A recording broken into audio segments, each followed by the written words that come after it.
Bueno, soy José Benjamín Cuellar. El tema que intentaré desarrollar es la impunidad y cómo afecta esta a los derechos humanos, ¿verdad? ¿Cómo le afecta negativamente? ¿Cómo afecta negativamente a los derechos humanos? En principio hay que plantearse qué es la impunidad y hay que partir del hecho de que esta es una violación de derechos humanos. Eso es parte de la relación que tiene con los derechos humanos, la relación negativa. O sea, se viola el derecho a la justicia, ¿verdad? Cuando se transgrede la ley, ya sea con una figura delictiva, ¿verdad?, cometiendo una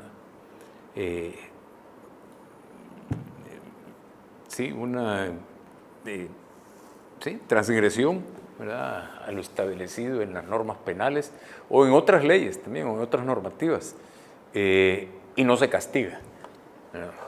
O sea, el Estado de Derecho está organizado de tal manera que tiene un ordenamiento jurídico que debe ser respetado, y cuando no es respetado, ese mismo ordenamiento plantea la necesidad de sancionar a quienes han sido responsables de dicha transgresión. Y no solo es cuando no se castiga, también es cuando la falta que se ha cometido, el castigo, cuando se castiga, pero que ese castigo no es equivalente ni proporcional a la falta que se ha cometido. Entonces, ese es el punto de partida. ¿Cómo afecta la impunidad a los derechos humanos? Yo me quiero situar en el Triángulo Norte, porque hay dos ámbitos que para mí son los que más preocupan en lo relativo a la afectación de los derechos humanos. Uno, el de el desarrollo económico y social de las mayorías populares, ¿verdad?, aquellas que se les niega, ¿verdad?, lo básico, lo elemental, ¿verdad?, en materia de educación, de salud, de empleo, de vivienda, etc. Y el otro ámbito es el de la seguridad, ¿verdad?, el de la seguridad ciudadana. Cuando la impunidad permite la corrupción, ¿verdad?, o no toca la cabeza de la bestia criminal, ¿verdad?, y solo golpea, ¿verdad?, las extremidades inferiores, se posibilita, se fomenta, ¿verdad?, el robo, la corrupción, ¿verdad?, la violencia, la inseguridad, que son los grandes males que están afectando a las mayorías populares, insisto, del Triángulo Norte Centroamericano. Más en unos países que en otros, pero es un denominador común, ¿verdad? La pobreza, la desigualdad, la exclusión, la inseguridad, la violencia, ¿verdad?, el desplazamiento forzado de la población y otros delitos que se cometieron antes y que con las llegadas de las democracias hace décadas se suponía que iban a ser superados y no han sido superados. ¿Por qué? Porque a la base está la impunidad, la sangre que corre en el Triángulo Norte, ¿verdad?, y el hambre que habita estos tres países tiene a la base mucho que ver con la impunidad, y esas son graves violaciones de derechos humanos. ¿Por qué se produce la impunidad? Bueno, porque precisamente las instituciones que deberían ser las encargadas de combatir los delitos, perseguir a quienes violan la ley, ¿verdad?, y sancionarlos ejemplarmente, esclarecer los hechos, impartir justicia para las víctimas, repararles el daño, no funcionan como deberían de hacerlo.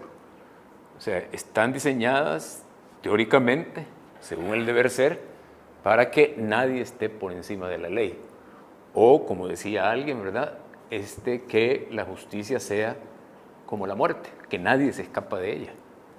En el caso de nuestros países, insisto, más o menos en cada uno de estos padecemos esos males que mencionaba, ¿verdad?, el de la violencia, el de la inseguridad, el lo que se deriva de esto, el desplazamiento forzado, las ejecuciones extrajudiciales o las muertes violentas, intencionales, las desapariciones forzadas, etcétera, etcétera, las masacres incluso, que se creyeron superadas, pero que siguen, que continúan dañando, ¿verdad?, la calidad de vida de la población, y el problema del desarrollo humano integral, ¿verdad?, decente, como le decía, con empleo, con salud, con educación, con vivienda, con recreación, con deporte, etcétera, etcétera, con oportunidades, ¿verdad?,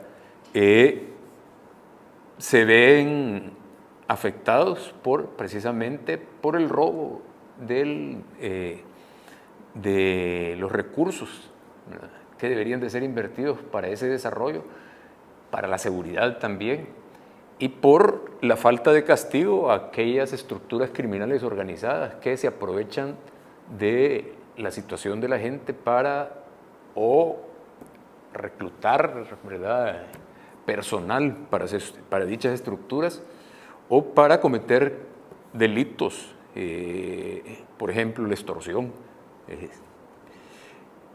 Entonces, si esas instituciones no funcionan, ¿verdad?, la impunidad va a seguir reinando y los males estos que he mencionado van a seguir afectando a la mayoría de la población en cada uno de estos países. Y creo que descrito el panorama, ¿verdad?, creo que sería importante plantearse cómo combatirla, ¿verdad?, cómo enfrentar ese fenómeno. Y yo creo que ahí están, por un lado, las instituciones, que a contrario censo, como no funcionan, estamos viviendo lo que se vive, pero hay que hacerla funcionar entonces, hay que exigir que funcionen. En Guatemala yo siempre digo que se alinearon los astros en Guatemala para el combate a la impunidad, ¿verdad?, porque Naciones Unidas, ¿verdad?, creó la Comisión Internacional contra la Impunidad, y esto coincidió con la llegada de una fiscal valiente, ¿verdad?, profesional, seria, responsable, comprometida con el respeto de los derechos humanos, como lo fue Claudia Paz, ¿verdad?, y ahora ha continuado su labor, ¿verdad?, el camino que abrió Claudia con Telma Aldana. En Honduras está esta comisión creada, que no es creada por Naciones Unidas, sino que por la OEA, ¿verdad?, que también ha hecho su parte. En el caso de El Salvador se ha negado, ¿verdad?, el gobierno,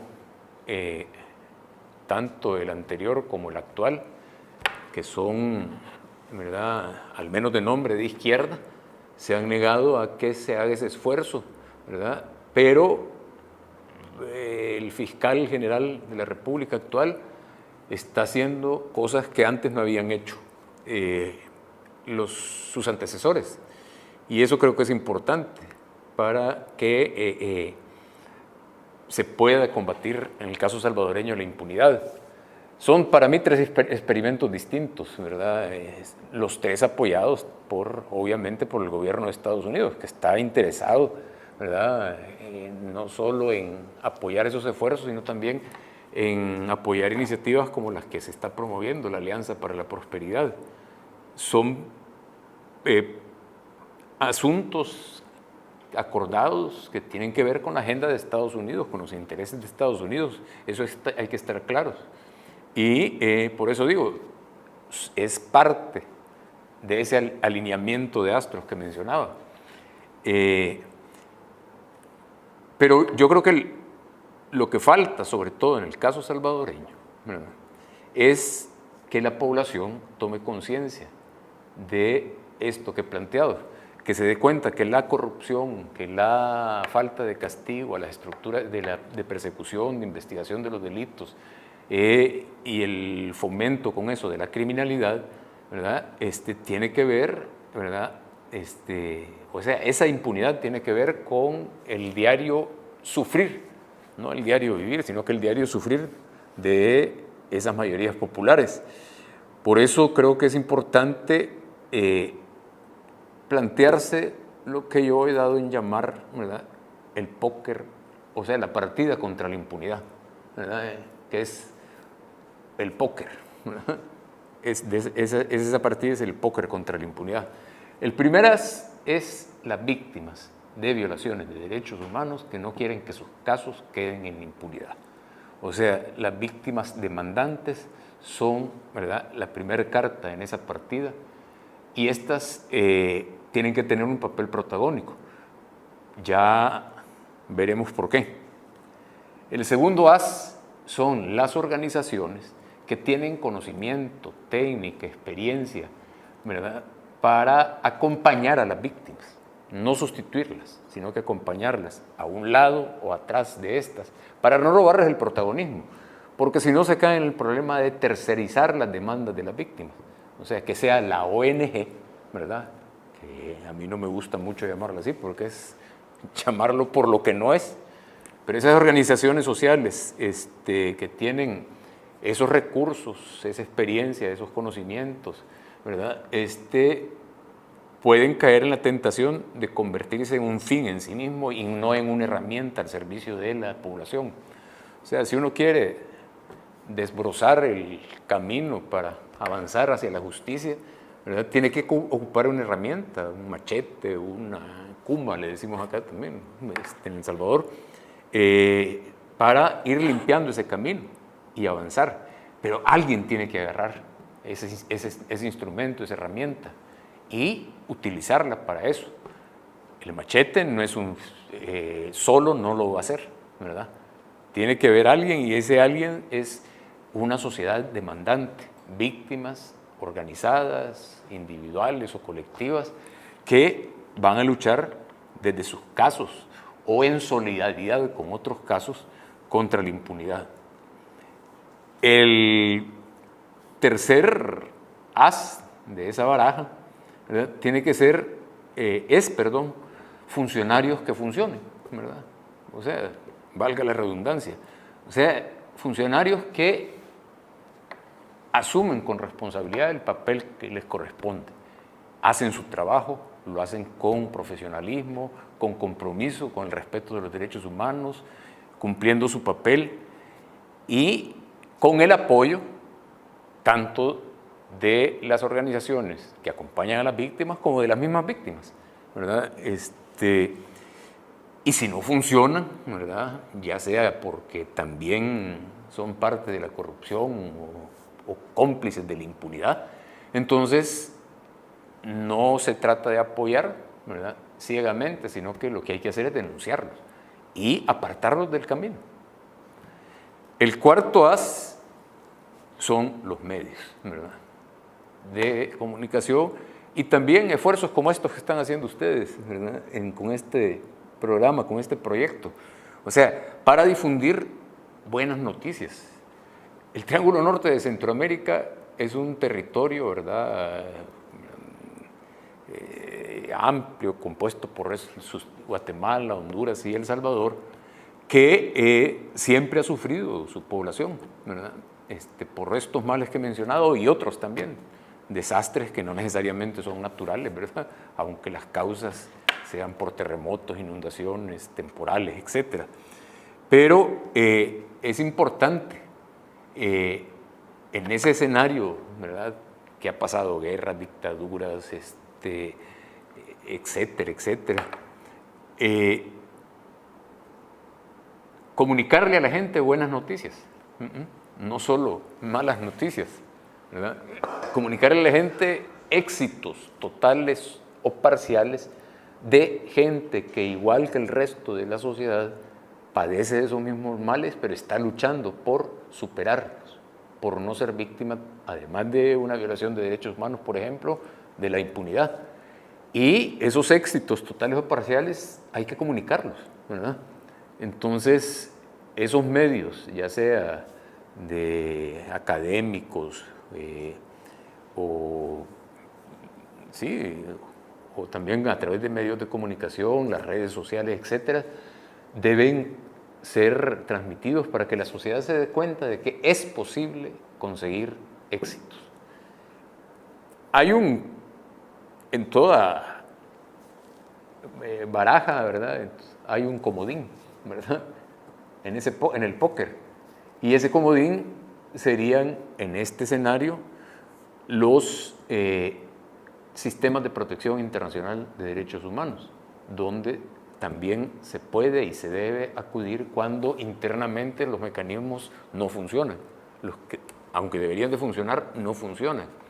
Entonces, esa es la perspectiva desde la cual creemos que hay que enfocar el combate en contra de la impunidad. Eso, en mi trabajo anterior, ¿verdad? Como director del Instituto de Derechos Humanos de la Universidad Centroamericana José Simeón Cañas, aquí en El Salvador, la UCA, lo probamos y comprobamos que era factible, que era posible.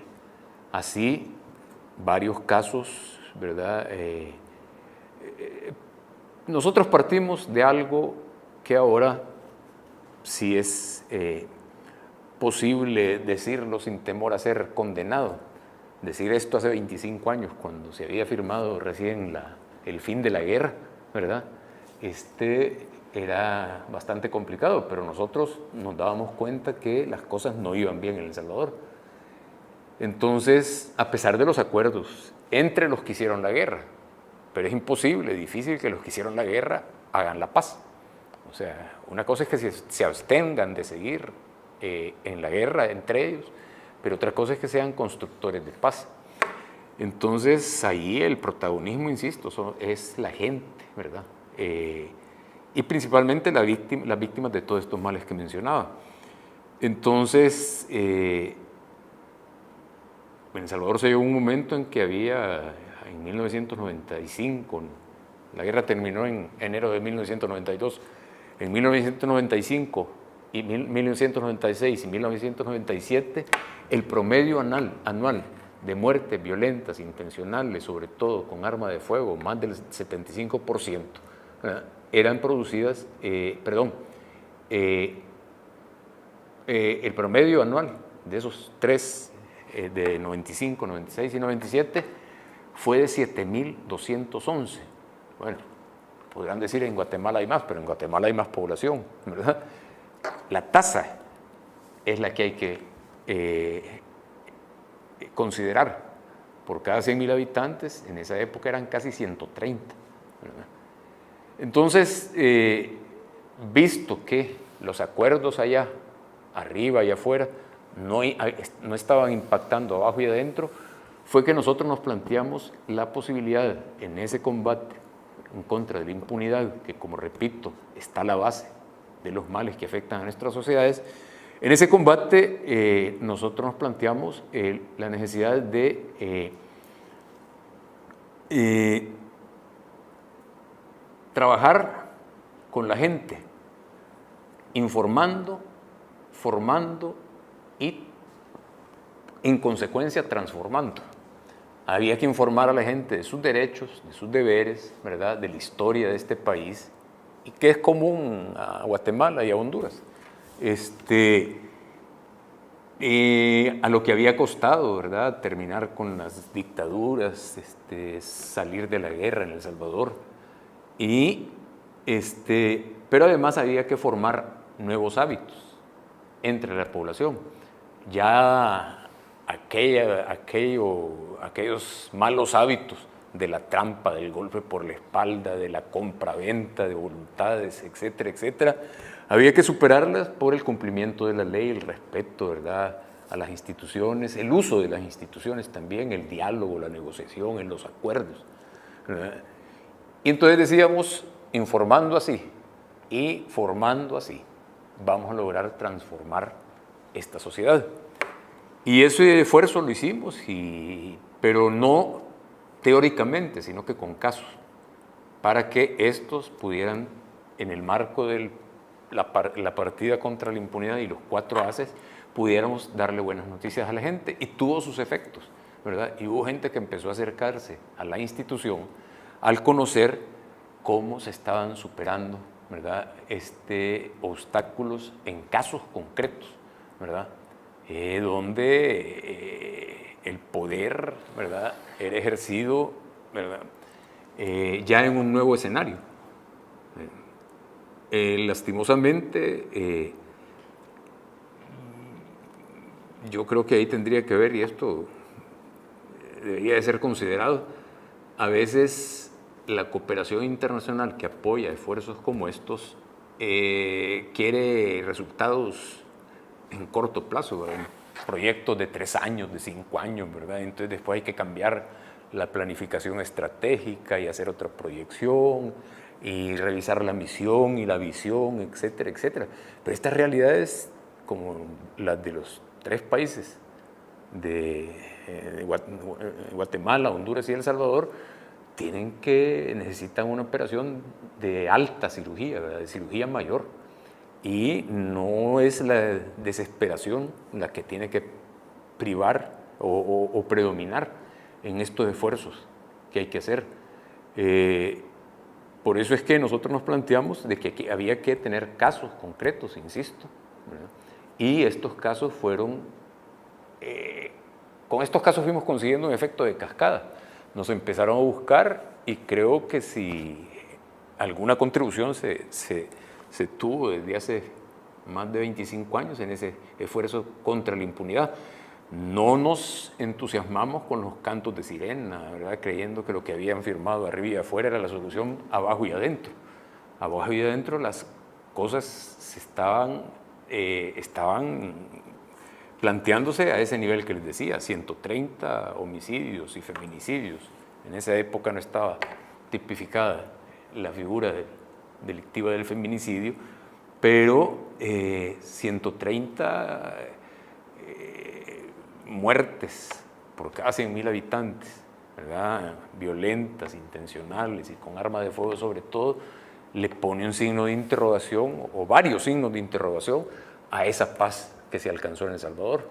Por eso insisto, y con esto creo que habría que terminar, yo no estoy en contra de la misión y la visión, ¿verdad? Pero que la misión y la visión no maten la imaginación, la pasión y la acción que se tiene que desarrollar abajo y adentro para superar estos males que están posicionados, ¿verdad?, sobre la impunidad prevaleciente en nuestros países.